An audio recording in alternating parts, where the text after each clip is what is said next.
Hello everyone, thank you for joining this video. This video is related to the instructions that we have just sent out regarding the DNS changes that are required for all of you that are affected using a root domain as the primary domain for at least one of your sites. So inside Pressero, some of you are familiar with this concept already. We may have gone over this via our training. So if this is review, this is a good reminder for those of you who are new to this. This will hopefully be a good guide to get you going. So we're trying to deal with here is a situation where we have a Pressero site that is utilizing a root domain as the primary domain, and we wanted to use a subdomain format. What do we mean by root domain? What do we mean by subdomain? Essentially, when you have a root domain set up, your primary domain after HTTPS will be that custom domain. But using a subdomain setup, you're going to have something before the custom domain. That could be www, that could be shop, that could be store, or your customer's name. But typically, for a root domain setup, you want to convert that to a www version.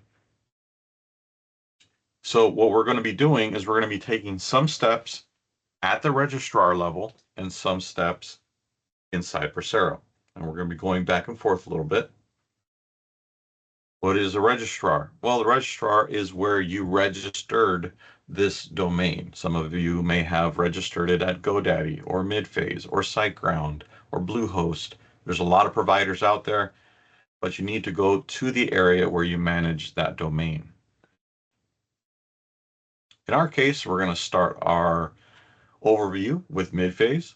Inside Midphase, if this is your provider, you're going to find a domains section. Click our domains, and we're going to click the domain that is affected that we want to make this change to. In our case, we're going to be looking at simplepreflight.com, and we're going to click Manage. Depending on the UI of the registrar, you'll find different settings various places. We are looking for the DNS options for this domain. So in this case, it's a button here, but yours might be in a menu like this. When you open up the DNS section of your provider, it's going to bring up a lot of records, A records, NS records, name server records, and then the one we are looking for is the CNAME record. The first thing we want to do is we want to add a CNAME that has a www value attached to it and point that to the Pressero servers. For example, here, I had to actually create one and then tell it to point that www version over to the Pressero server value for the region that I'm in. For those of you that are out of North America, you're going to be pointing to our Chicago servers. And so the value you're going to use is chai.v6.pressero.com. If you're out of Europe, you're going to use ams.v6.pressero.com, pointing to our Amsterdam servers.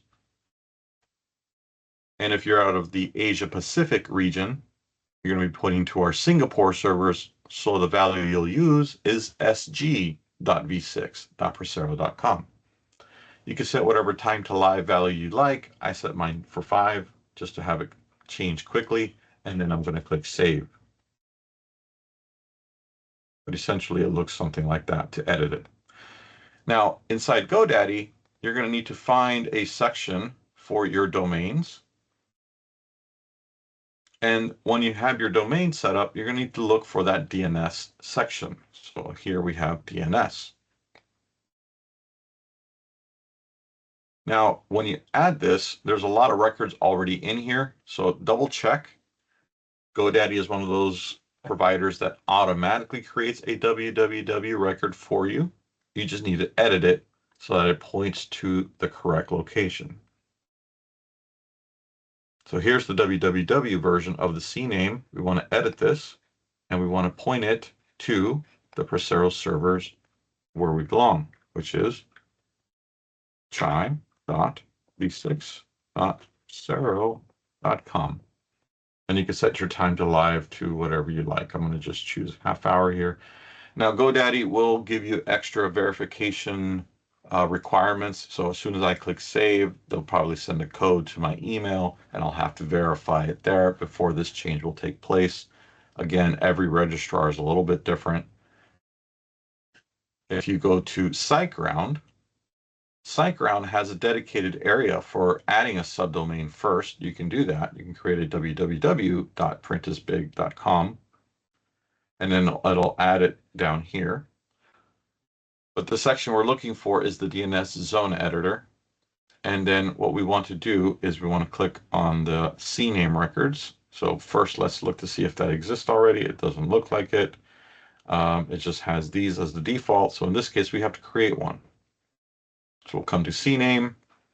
Here's our root domain. We want to add a www value. Again, pick our time to live and then pick the Pressero server that it's going to point to. And then we click create. So again, every domain registrar is different. You're going to need to find where domains are managed, and then you need to find where DNS settings are managed. In our case, we're going to continue using the mid-phase example. Jumping in with a quick editor's note, when you are at your registrar and you're working to add a DNS record for that www subdomain, you can point it to our servers in one of two ways. If you've just added it, you probably can add a CNAME record without any problem. But if it already existed and your www already existed, one of the things you want to check for is see if there is an already existing A record, right? If an A record already exists, then you need to delete that record before you can add a CNAME record. Why is that? With a CNAME record and an A record in place at the same time, most registrars disallow you to create duplicate records pointing to the same place for the same host, meaning www. So in order for you to add a CNAME record, please make sure that an A record doesn't already exist. If it does, go ahead and go into your registrar and get rid of it. That way, the www subdomain only points to our servers via this one, right? If an A record already exists, you won't even be able to add a CNAME record.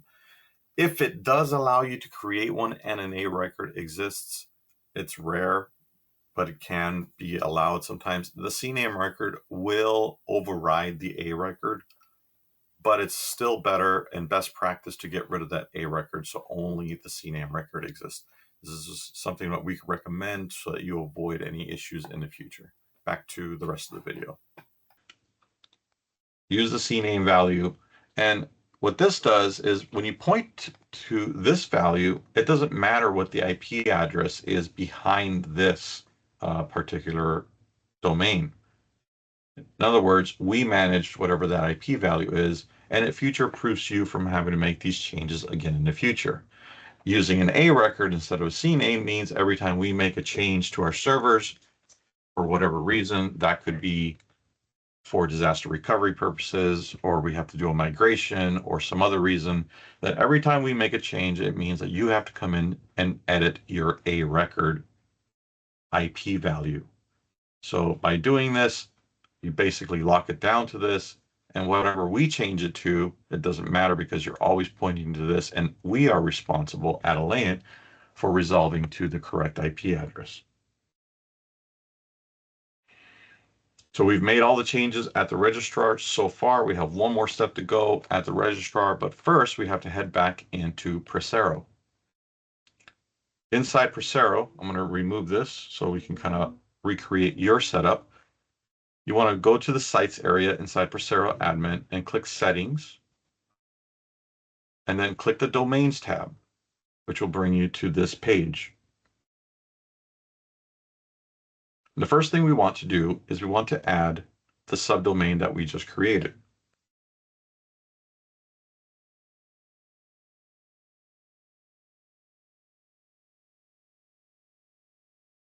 Now, at this point, we don't want to make any other changes to this except to click save and leave this unchecked in the meantime.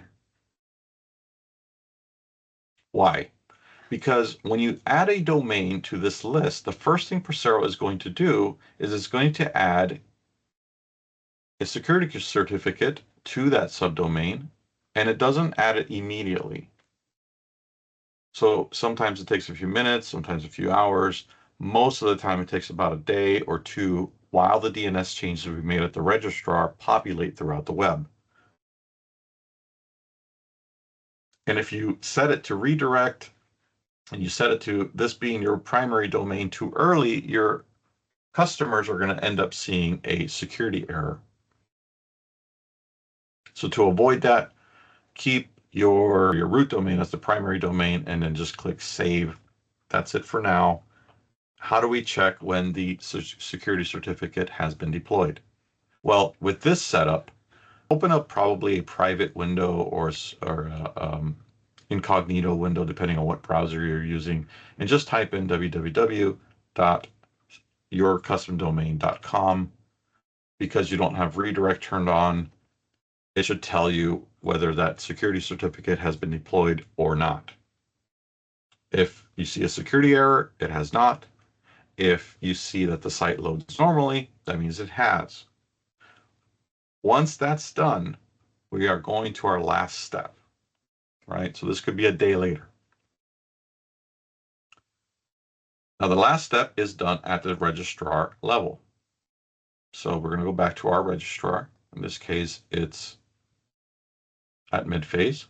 And just like we found DNS, we want to find the redirect options in here. Now, different registrars have different types of redirects. Some will have a 301 redirect or a 302. We are looking for a 301 permanent redirect. So I'm going to click redirect. Mid-phase by default changes it to a 301 permanent redirect right off the bat, so I don't really have to do very many changes. So here we have a 301 redirect here. And all we got to do is tell it, where do I want to point my root domain to? And so in this case, I want to point my root domain to www. And then add your page title or any other things you want for SEO options, and then click save. Again, this step happens after you know for sure that the security certificate has been deployed for your site in Pressero. So you make this change, we click save, and at this point, if a person visits your site via the root domain, and they may because they may have bookmarks set up in their browsers, then this means they can continue to use those bookmarks, because if they click on that bookmark, it'll automatically redirect them to the new subdomain that we have set up for redirect. So mid-phase calls it redirect. If you go to GoDaddy, GoDaddy has something called forwarding. So just like we found DNS, GoDaddy's version of redirect is called forwarding. And again, we want to add forwarding here. And you can see that they have the different options immediately available. Again, we are looking for the permanent 301 type of redirect, which they call forwarding. And we put in the value of the site that we want to send our root domain to. Again, some of these things may take a little bit of time. Most of the time, it's pretty quick for redirects, though, and we click save. I'm not going to here. Let's go to SiteGround. This is just another provider. So here they have a redirects area. And again, you can choose the type. We want the permanent 301. We want to point our root domain to, and then we could pick the value that we want to point it to.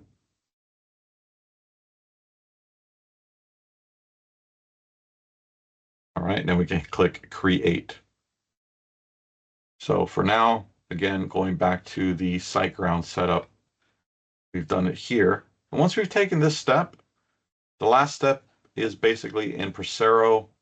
We can come in here now. Our security certificate has been configured. We can now set the www version as the primary domain. Make sure you check redirect to primary here. That way, any other domains you have set up immediately get pointed to the new www version, and then click save. So for our sake, I'm going to come over here, click domains here. How do we know whether it works? Now, if it doesn't work, you're going to see a security error. That means the certificate has not yet been deployed. If it loads correctly, then the root domain should point directly to the new subdomain. So I'm going to start with HTTPS. And again, please do this, try this out in a incognito window or private window, depending on your browser, and just put in the root domain. Now, as soon as I click enter, if it works, it should automatically point to www.simplepreflight.com. So you can see here that people who have those bookmarks will continue to work just properly, and it will automatically forward them to the site as you have it done. Now, this handles 99% of the situations. Some of you may have a different type of setup, a little more complexity, where you have a middleman between the registrar and Pressero, something like a load balancer. That means that these changes typically will happen at the middleman level and not at the registrar. So continue to work that way. That's outside of the scope of this video. We're not going to get into it, but just know if you do need help, please open a ticket with our support team, and we'll be happy to walk through these steps with you. I hope this video has been helpful. Thanks for watching.